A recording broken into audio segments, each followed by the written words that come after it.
Simple recipes with गौरीमध्ये सगळ्यांचे मनापासून स्वागत. आज आपण कोबीचा एक वेगळा प्रकार बघणार आहोत, जो तुम्ही तोंडी लावायला किंवा साईड डिश म्हणून बनवू शकता. ज्यांना कोबी आवडत नाही ते सुद्धा आवडीने खातील इतकी छान ही रेसिपी तयार होते. तर सुरुवात करूया रेसिपीला.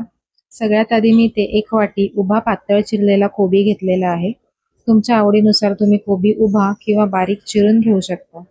त्याचसोबत कांदा सुद्धा मी उभा पातळ चिरून घेतला आहे, जसा आपण भजीसाठी चिरतो. सोबतच बारीक कोथिंबीर घेतली आहे चिरून आणि कढीपत्ता सुद्धा छान कात्रीने बारीक कापून घ्यायचा आहे. ओवा घेतलेला आहे. ओवा जर आवडत नसेल तर तुम्ही हिंग घेऊ शकता. त्यामुळे बेसन पचायला हलकं जातं. मीठ घालायचंय चवीनुसार. हळद घातलेली आहे. मिरची पावडर तुम्हाला जसं तिखट आवडतं तसं. थोडासा गरम मसाला घेतलेला आहे आणि हे सगळं जिन्नस आधी आपल्याला कांद्याला आणि कोबीला छान चोळून घ्यायचं आहे, म्हणजे त्याला पाणी सुटतं आणि मग जास्तीचं पाणी वापरायची गरज लागत नाही. तुमच्याकडे जर वेळ असेल तर तुम्ही असं हे मीठ मसाले सगळे मिक्स करून एक 10 मिनिटं ठेवू शकता, म्हणजे त्याला व्यवस्थित पाणी सुटतं आणि पाण्याचा वापर मग पीठ घालून कमी करावा लागतो. इथे मी हे सगळं मिक्स करून घेतलेलं आहे. आता यामध्ये मी एक छोटी वाटी चण्याचं पीठ घेतलेलं आहे. तुम्ही थोडंसं तांदळाचं पीठ जर तुम्हाला आवडत असेल जास्त कुरकुरीत चुरचुरीत लागण्यासाठी तांदूळ पीठ सुद्धा घेऊ शकता. आता लागेल तसं पीठ आपल्याला यामध्ये ऍड करायचं आहे. सुरुवातीलाच यामध्ये पाणी घालायचं नाहीये. जेवढं कांद्याला पाणी सुटतं त्याच्यात जितकं पीठ बसेल तेवढं आपल्याला घ्यायचं आहे आणि मग पीठ थोडंसं सैल करण्यासाठी थोडासा पाण्याचा आपल्याला वापर करायचा आहे. पाणी सुद्धा एकाच वेळेला खूप जास्त ओतायचं नाहीये, नाहीतर जर मिश्रण पातळ झालं तर वड्या छान सुरसुरीत होत नाहीत, गच्च गच्च अशा लागतात. त्यामुळे पाण्याचा वापर थोडा थोडा लागेल तसा करायचा आहे. आता हे मला जास्त सुक्क वाटत आहे, म्हणून मी आणखीन थोडंसं यामध्ये पाणी घालणार आहे आणि मग आपल्याला थोडंसं सैल असं हे पीठ भिजवून घ्यायचं आहे. आपण भजीसाठी जसं पीठ भिजवतो त्याच्याहून थोडंसं सैल आपल्याला हे बनवायचं आहे. आता हे इथे परफेक्ट पीठ तयार झालेलं आहे. तवा मी गरम करायला ठेवला होता. त्याच्यावर आपण 2 चमचे तेल घेणार आहोत. तेल तव्याला व्यवस्थित पसरवून घ्यायचं आहे, म्हणजे जेव्हा आपण वडी थापू तेव्हा ती तव्याला चिकटणार नाही. तर 2 चमचे तेल घेऊन मी तव्याला सगळीकडे पसरवून घेतलेलं आहे. याच्यावर आता मिश्रणाचे आपण तयार केलेले छोटे छोटे गोळे घ्यायचे आहेत आणि ते पातळ असे थोडे पसरवून थापून घ्यायचे आहेत वडीसारखे. तवा जर मोठा असेल तर एका वेळेला तुम्ही 4 वड्या थापू शकता. दुसरी वडी पण आपण अशीच थापून घेणार आहोत. त्यावेळेला आपल्याला तेल थोडंसं असं सरकवून घ्यायचं आहे, म्हणजे वेगळं तेल परत घालायची गरज लागत नाही आणि ती वडी सुद्धा थापून घ्यायची आहे. हा तवा मोठा असल्यामुळे मी याच्यावरती एका वेळेला 4 वड्या बनवू शकते. तुमचा जर तवा छोटा असेल तर मग तुम्ही एका वेळेला 2 वड्या थापून घेऊ शकता.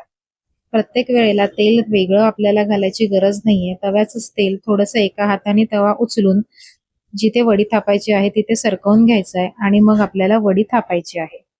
तर इथे मी या 4 वड्या थापून घेतलेल्या आहेत आणि साईडून थोडंसं चमचाभर तेल पुन्हा सोडायचं आहे, म्हणजे खरपूस अशा तव्या आपल्या वड्या भाजल्या जातात. आता जर तवा मोठा असेल तर थोडा थोडा आपल्याला सरकवून सगळीकडून या वड्या आपल्याला सेम भाजून घ्यायच्या आहेत. तव्याची साईज मोठी असल्यामुळे मी असा सरकवून सरकवून सगळ्या बाजूला वड्यांना शेक बसावा म्हणून असं मी भाजून घेणार आहे. तर एक साईड आपण ही आधी खरपूस करून घेऊया. 3 ते 4 मिनिटं मीडियम फ्लेमवरती आपल्याला या वड्या शेकून घ्यायच्या.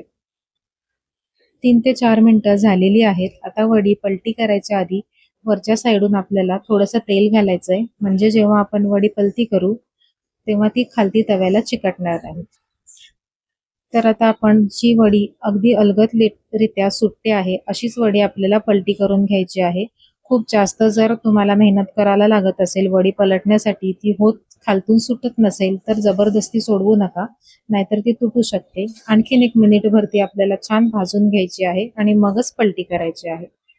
तर या 2 वड्या तर अलगद सुटलेल्या आहेत. या बाजूच्या ज्या वरच्या आणि खालच्या आहेत त्या थोडं बघा गच्च आहेत, त्यामुळे मी त्या आत्ता नाही पलटणार. थोड्या वेळाने त्यांना आपण पलटून घेऊया. तर आता दुसऱ्या साईडून सुद्धा आपल्याला या 3 ते 4 मिनिटं छान मीडियम फ्लेमवरती खरपूस अशा भाजून घ्यायच्या आहेत. तर 3 ते 4 मिनिटं इथे झालेली आहेत. दुसरी बाजू सुद्धा मी तुम्हाला दाखवते. बघा छान अशी खरपूस भाजली गेलेली आहे. खूप जास्त वेळ या वड्यांना लागत नाही, अगदी पटकन तयार होतात. तर आपण यांना सर्व करून घेऊया.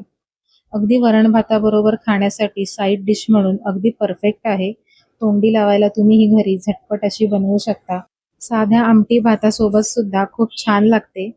तर नक्की ही सोप्या पद्धतीची वडी बनवून बघा. तुम्हाला एक वडी मी जवळून हातात उचलून सुद्धा दाखवते.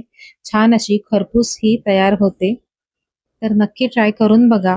आजची रेसिपी तुम्हाला कशी वाटली हे कमेंट करून नक्की कळवा.